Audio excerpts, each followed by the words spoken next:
हमारे पृथ्वी पर एक समय में हमारी दुनिया में डायनासोर का राज था। वे जहाँ चलते थे जहाँ पर आज हम चल रहे हैं। इस धरती पर सांसें ली और इसी धरती पर लड़ाइयाँ लड़ी। इसी दैत्यकार बड़े विचित्र डायनासोर ने करीब 14 करोड़ सालों तक इस धरती पर राज किया है। इन डायनासोर की हजारों प्रजातियां थीं। इनमें से कुछ शाकाहारी थे तो कुछ मांसाहारी थे। कुछ डायनासोर बेहद शांत स्वभाव के थे तो कुछ डायनासोर बेहद ही हिंसक और खतरनाक थे। डायनासोर उस समय के सबसे सफल जीव थे, लेकिन अचानक ऐसा क्या हुआ? आखिर ऐसी कौन सी घटना थी जिसने डायनासोर का नामो निशान मिटा दिया? आज के इस वीडियो में हम आपको इसी के बारे में बताएंगे। डायनासोर का अंत कैसे हुआ और इंसानों का जन्म कैसे हुआ। आज से करीब 6.5 करोड़ साल पहले धरती का मौसम सामान्य था। समुद्र की ठंडी हवा और बड़े बड़े पेड़ थे। चारों तरफ डायनासोर के चिल्लाने और चीखने की आवाज़ें थी। अब जब डायनासोर सारी प्रजाति धरती पर बड़े आनंद से अपना जीवन गुजार रहे थे, तब 10 करोड़ साल पहले ही इनका किस्मत लिखा जा चुका था। 10 करोड़ साल पहले एक छोटा सा एस्टेरॉयड धूमकेतु का टुकड़ा जो सूक्ष्म अंतरिक्ष से आ रहा था और वह पृथ्वी के लगभग 20 करोड़ मील दूर मंगल और बृहस्पति ग्रह के बीच के क्षुद्र ग्रह में घूम रहा था। एस्टेरॉयड धूमकेतु से टकराता यह इस टकराव से उस बड़े एस्टेरॉयड की दिशा बदल जाती है और वह क्षुद्र ग्रह से निकलकर सीधे पृथ्वी की ओर 22,000 किलोमीटर प्रति घंटे की स्पीड से बढ़ने लगता है। जब वह एस्टेरॉयड पृथ्वी से 3,84,000 किलोमीटर दूरी पर था, तब धरती का शायद डायनासोर का अंत ना होता यदि यह एस्टेरॉयड पृथ्वी के उपग्रह चांद से टकराया होता, लेकिन नियति को तो कुछ और ही मंजूर था।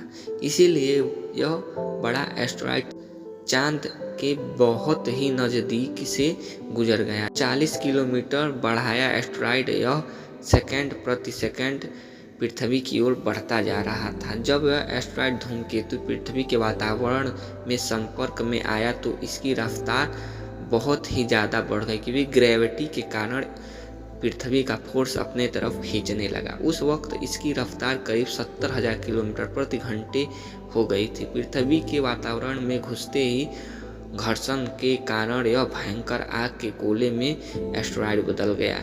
इसकी रफ्तार इतनी ज़्यादा हो गई कि सिर्फ 4 मिनट में ही आर्कटिक महासागर को पार कर दिया।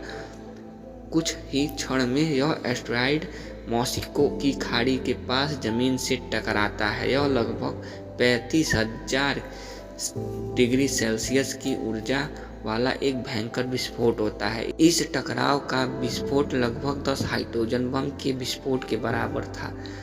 यह विस्फोट इतना शक्तिशाली था कि इसके टकराते ही धरती की लाखों टन धातु अंतरिक्ष में चली गई और टकराव वाली जगह पर करीब 180 किलोमीटर चौड़ा और 20 किलोमीटर गहरा गड्ढा बन गया। 16 मिनट 40 सेकंड के बाद इस टकराव की वजह से धरती के अंदर चारों ओर पंप आने लगे। इस वजह से समुद्र में विलायक लहरों का निर्माण हुआ और यह एक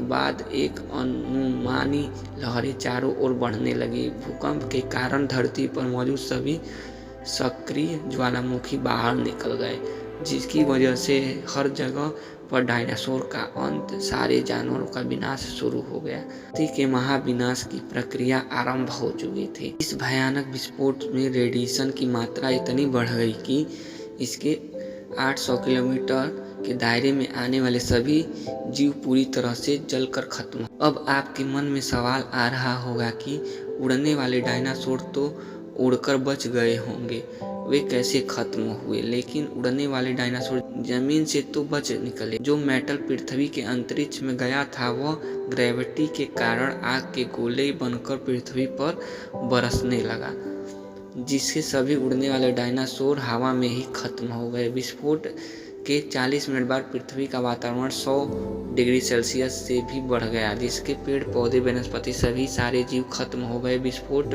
के 90 मिनट बाद तापमान 200 डिग्री से ऊपर चला गया, जिसके वजह से जो डायनासोर या अन्य जीव विस्फोट के लिए हज़ारों दूर दूर तक गर्मी से बच ही नहीं